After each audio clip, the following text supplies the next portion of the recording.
Hello बच्चों, welcome back to my channel Edu Colours. आज हम इस वीडियो में क्लास 8th की ज्योग्राफी का चैप्टर 3 पढ़ेंगे, खनिज एवं शक्ति संसाधन। खनिज यानी कि मिनरल्स और शक्ति संसाधन यानी हमारे पावर रिसोर्सेज। देखिए, आप दिन भर में कितनी ऐसी चीज़ें हैं जो मेटल से बनी होती, खनिज से बनी होती हैं। ठीक है, एक पानी का ग्लास है या एक कोई ज्वेलरी है, तो बहुत सारी चीज़ें हैं जो खनिज से बनी होती हैं। दरवाज़ा है लोहे का, आपकी अलमारी हो सकती है, बहुत सी चीज़ें हो सकती हैं। आप बिजली का यूज़ करते हैं, आप बिजली से पंखा चला रहे हैं, एसी चला रहे हैं, टीवी चला रहे हैं, तो वो बिजली क्या है? वो बिजली आपका शक्ति संसाधन है। ठीक है, तो हम दिन भर में हमारे आसपास जितनी भी चीज़ें हैं वो सारी सारी कहीं ना कहीं खनिज और शक्ति संसाधन से ही बनी हुई हैं। तो आज हम इस वीडियो में उसी के बारे में पढ़ेंगे कि ये सारे खनिज और शक्ति संसाधन कौन कौन से हैं, क्या क्या हैं, कहाँ पे मिलते हैं, किन किन देशों में मिलते हैं। तो ये सारी चीज़ हम ओवरऑल इस वीडियो में कवर करेंगे। चलिए चलिए तो ये वीडियो शुरू करते हैं। देखिए, एक लड़की है कीरी, वो सुकांत उसका दोस्त है, उससे मिलने के लिए धनबाद जा रही है। और कीरी एक बहुत बड़े विशाल क्षेत्र पे धनबाद में एक ऐसा क्षेत्र देखती है जो कि एकदम काला काला सा है। तो वो सुकांत से पूछती है, ये एरिया इतना काला क्यों है और धूल भरा क्यों है? तो सुकांत ने उसको बोला कि ये कोयला खदान के पास है, इसलिए ये जो पूरा एरिया है ये काला है। तो उसने वो सोचने लगी, कोयला खदान ये क्या होता है? क्या आप जानते हैं कि वहाँ पे कोयला खदान के पास ट्रक्स भी होते हैं। उन ट्रकों में उन कोयले को भरा जाता है, जैसे कि आप इन पिक्चर में देख रहे हैं, और उसके बाद ये एक जगह से दूसरी जगह पहुँचाए जाते हैं। ये सारी बातें सुकांत ने कीरी को बताई। अब कीरी बोलती है कि ये खनिज खनिज क्या होते हैं? तो सुकांत उसको बताता है कि कभी तुमने बिस्कुट खाया होगा, तो उस बिस्कुट में आटा होता है, दूध होता है, चीनी होती है, अंडे भी होते हैं कभी कभी। तो आप जब बिस्किट का पैकेट लेते हैं तो आप पूरा साबुत बिस्किट खाते हैं। क्या आप उसमें आटा, दूध, चीनी को अलग कर सकते हैं? नहीं कर सकते। उसी तरीके से हमारी पृथ्वी जो है वो भी कई चट्टानों के पदार्थों से मिलकर बनी है। उसके अंदर बहुत सारे खनिज हैं, लेयर्स हैं।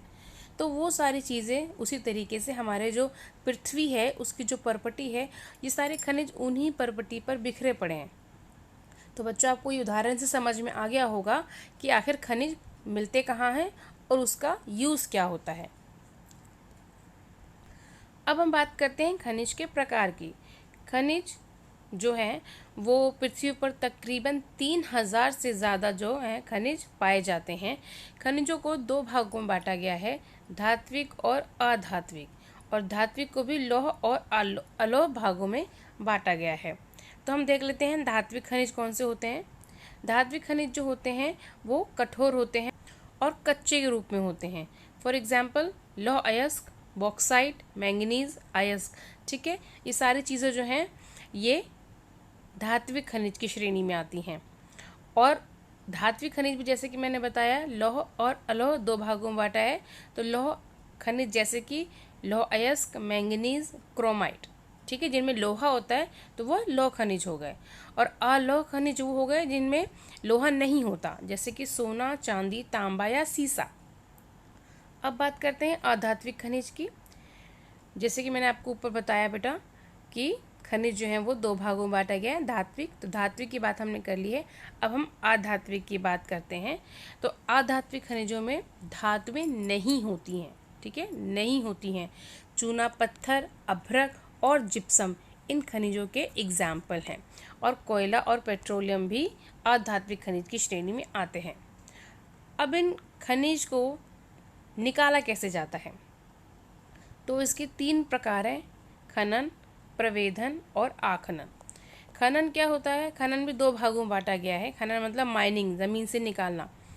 तो जो कम गहराई में अगर हमें खनिज मिल जाता है तो वो विवृत खनन, और जिसमें ज़्यादा गहराई, ज़्यादा अंदर तक जाना पड़ता है तो वो कूप की खनन कहलाता है।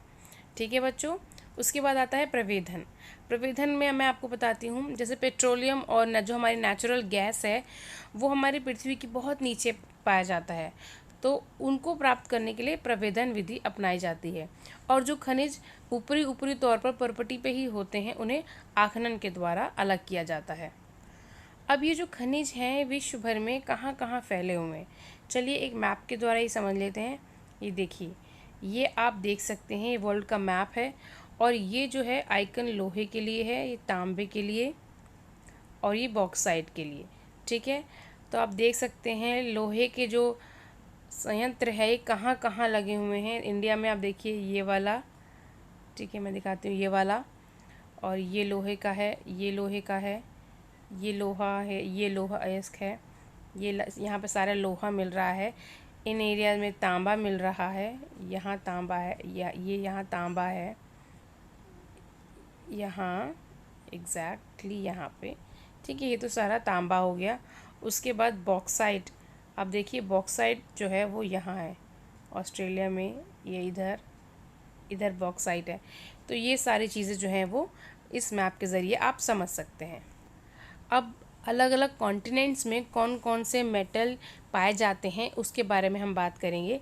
देखिए मैंने कॉन्टिनेंट के ऊपर एक अलग से वीडियो बनाया हुआ है, आपको सातों कॉन्टिनेंट के बारे में उसमें अच्छे से पता चल जाएगा।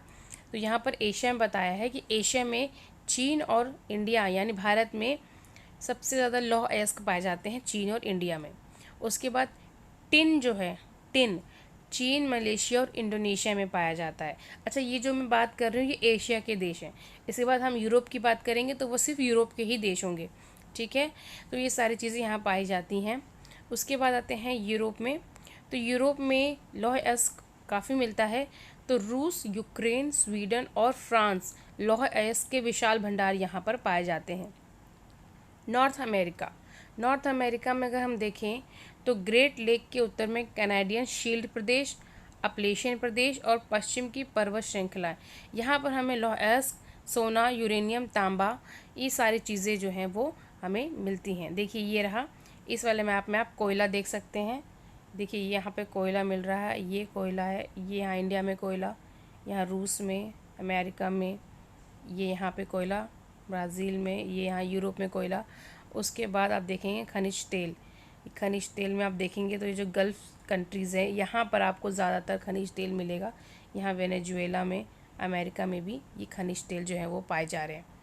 चलिए आगे बढ़ते हैं।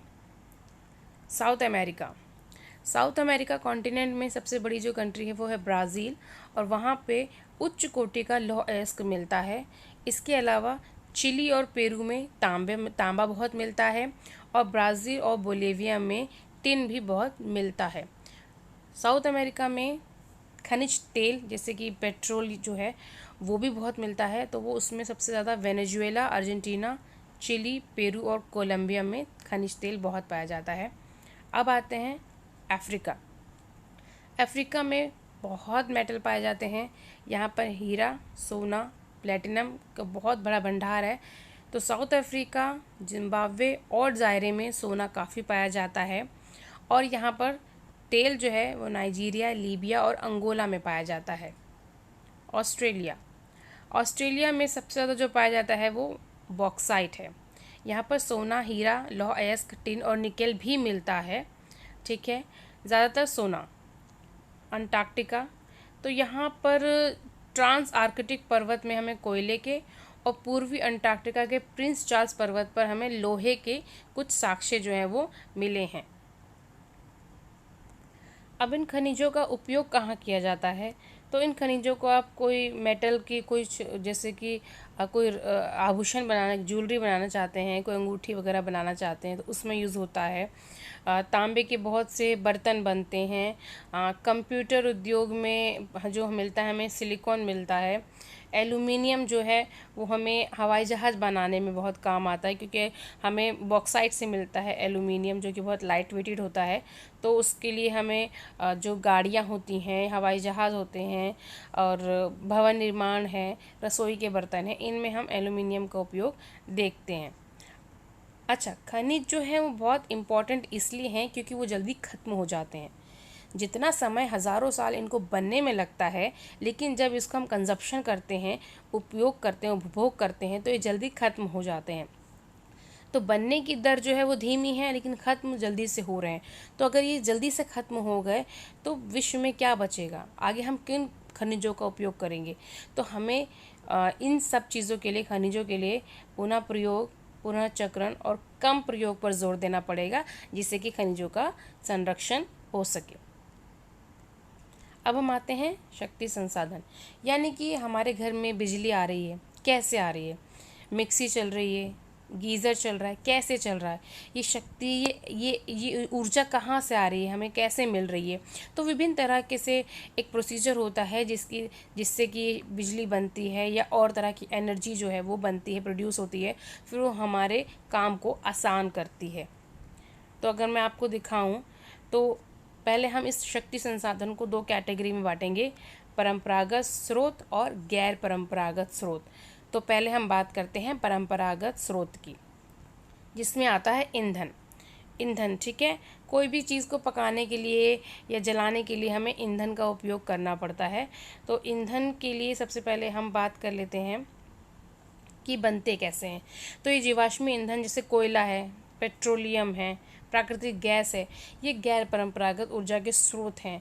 इन खनिजों के भंडार बहुत कम हैं, लेकिन विश्व में जिस तरह से जनसंख्या बढ़ रही है उस हिसाब से इन खनिजों का उपयोग ज़्यादा से ज़्यादा हो रहा है, जिससे कि शीघ्र समाप्त हो सकता है। अब हम बात करते हैं कोयले की।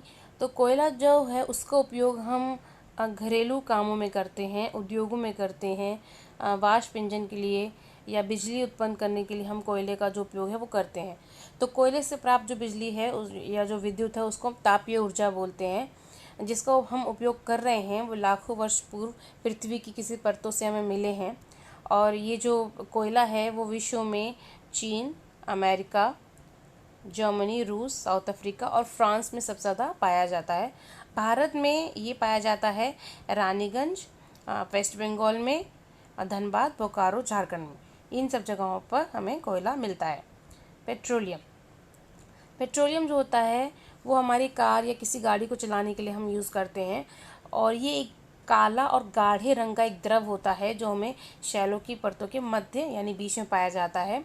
और जब इसको अलग किया जाता है तब ये बनता है डीजल, पेट्रोल, मिट्टी का तेल, मोम या प्लास्टिक के रूप में तैयार किया जाता है। देखिए, जब ये मिलता है तब ये इस तरह से होता है, उसके बाद ये दूसरी तरीके से जब इसको अलग रूप में लैब में भेजा जाता है, अलग इसमें से चीज़ें अलग की जाती हैं, तब ये डीजल, पेट्रोल बनता है और हमारे लिए ये बहुत मूल्यवान है। और इससे जो भी चीज़ बनती है उसको काला सोना बोला जाता है, और इसके ऊपर कभी कभी क्वेश्चन भी आता है बच्चों। और ये जो तेल है, पेट्रोलियम है, ये कहाँ ज़्यादा पाया जाता है? ये ईरान, इराक, सऊदी अरेबिया और कतर में पाया जाता है।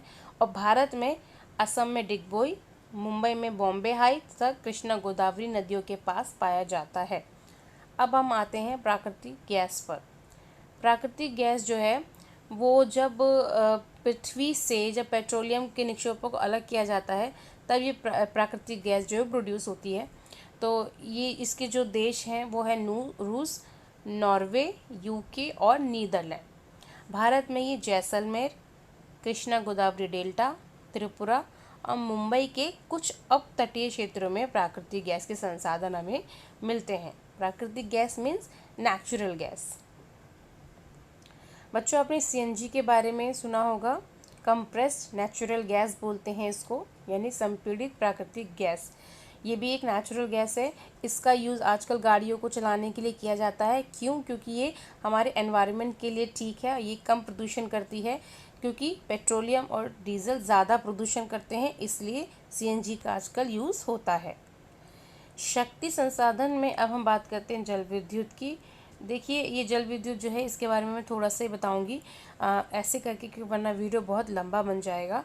तो ये जो बांध बनते हैं या वर्षा का जो जल होता है, झरनों का, तो जब जल ये ऊंचाई से नीचे गिरते हैं तो ये जल बिजली जो है वो प्रोड्यूस करते हैं। और ये जो सारा विद्युत उत्पन्न करने के बाद जो जल बहता है उसका यूज़ जो है वो कृषि में किया जाता है। तो विश्व में जल विद्युत के जो अच्छे देश हैं जहाँ पर ये काम अच्छे से होता है उनमें पराग्वे, नॉर्वे, ब्राज़ील और चाइना है। भारत में जो मेन जगह है जहाँ पर जल विद्युत प्रोड्यूस किया जाता है वो है भाखड़ा नांगल, गांधी सागर, नागार्जुन सागर और दामोदर नदी घाटी। अभी तक हमने बात किया है ऊर्जा के परंपरागत स्रोत की। अब हम बात करते हैं ऊर्जा के गैर परंपरागत स्रोत की, जिसमें से सबसे इम्पोर्टेंट आ जाता है सौर ऊर्जा। सौर ऊर्जा नाम से पता चल रहा है कि ये सूर्य से मिलने वाली ऊर्जा है, और ये क्या होता है, इसमें कई सेलों को सौर पैनल से तापमान लिया जाता है प्रकाश का, और ये उन एरियाज़ में ज़्यादा सक्सेसफुल है जहाँ पर सूर्य की जो किरणें हैं सीधी पड़ती हैं। यानी कि जो हमारी भूमध्य रेखा है, इक्वेटर, उसमें उसके आसपास के जो क्षेत्र हैं वहाँ पर जो देश आते हैं वहाँ पर सौर ऊर्जा का अच्छे से उपयोग किया जा सकता है। और भारत में भी सौर ऊर्जा का काफ़ी चांसेस हैं कि काफ़ी जो अच्छे से सौर ऊर्जा को प्रोड्यूस किया जा सकता है। तो जितने भी उष्णकटिबंधीय प्रदेश हैं वहाँ पर ये सौर ऊर्जा बनाई जाती है। देखिए ये सौर पैनल है, आप देख सकते हैं यहाँ पे, और इससे ये सौर ऊर्जा बनाई जा रही है। अब हम आते हैं पवन ऊर्जा पे। पवन यानी हवा। तो जो पवन चक्कियाँ जो आप देखा होगा अपने टीवी वगैरह में, तो उसमें आप देखते हैं किस तरीके से पवन चक्कियाँ जो हैं वो ये भी विद्युत उत्पादन करने के लिए जनरेटर से जुड़ी होती हैं, और ये हमारे लिए विद्युत को प्रोड्यूस करती हैं। और इसके लिए जो कंट्रीज़ जहाँ पर ये बहुत काम किया जाता है वो हैं Netherland, Germany, Denmark, UK, USA तथा स्पेन। अब बात करते हैं परमाणु ऊर्जा की। परमाणु ऊर्जा प्राकृतिक तौर से प्राप्त रेडियो सक्रिय पदार्थ जैसे यूरेनियम और थोरियम, भारत में थोरियम पाया जाता है, बेसिकली केरला में पाया जाता है, ठीक है, जिसके बारे में भी अभी आपको बताऊंगी। तो इससे ये भी ऊर्जा प्रोड्यूस करते हैं। तो भारत में अगर आप देखेंगे तो भारत में राजस्थान और झारखंड के पास यूरेनियम के हमें साक्ष्य मिले हैं, और थोरियम जो है वो काफ़ी मात्रा में केरल में मिलता है, वो भी मोनाजाइट बालू में पाया जाता है, ठीक है। इसके अलावा तमिलनाडु में कलपक्कम, महाराष्ट्र में तारापुर, राजस्थान में कोटा के निकट राणा प्रताप सागर, और उत्तर प्रदेश में नरोरा, और कर्नाटक में कैगा, ये जो हैं ये हमारे परमाणु ऊर्जा के केंद्र हैं जहाँ पर परमाणु ऊर्जा बनाई जाती है। ये देखिए ये कलपक्कम जो मैंने अभी आपको बताया तमिलनाडु में, ये वहाँ की का पूरा एरिया है। इसके बाद बात करते हैं भूतापीय ऊर्जा, यानी कि पृथ्वी के अंदर जो ताप बन रहा है, जो प्रेशर बन रहा है, तो वो ऊर्जा होती है भूतापीय ऊर्जा। पृथ्वी के अंदर कभी कभी बहुत ज़्यादा तापमान बढ़ जाता है, तो उससे हमें ये ऊर्जा जो है वो मिलती है। रूस में तो भूतापीय ऊर्जा से खाना बनाया जाता है, बिजली प्रोड्यूस की जाती है, नहाने के लिए यूज़ किया जाता है। और यूएसए विश्व में सबसे ज़्यादा भूतापीय ऊर्जा जो है वो प्रोड्यूस करता है। इसके बाद न्यूजीलैंड, आइसलैंड, फिलीपींस और सेंट्रल अमेरिका आते हैं। भारत में भूतापीय ऊर्जा जो है वो हिमाचल प्रदेश के मणिकरण और लद्दाख में पुगा घाटी में पाए जाते हैं। ये देखिए ये है भूतापीय ऊर्जा, जिस तरीके से ये ज़मीन से ऊर्जा प्राप्त की जा रही है। ज्वारीय ऊर्जा, यानी कि जो टाइड है, टाइड से मिलने वाली ऊर्जा को ज्वारीय ऊर्जा बोलते हैं। और ये समुद्र के पास में के आसपास जो बांध बना दिए जाते हैं, बांध के निर्माण से इस ऊर्जा को प्राप्त किया जाता है।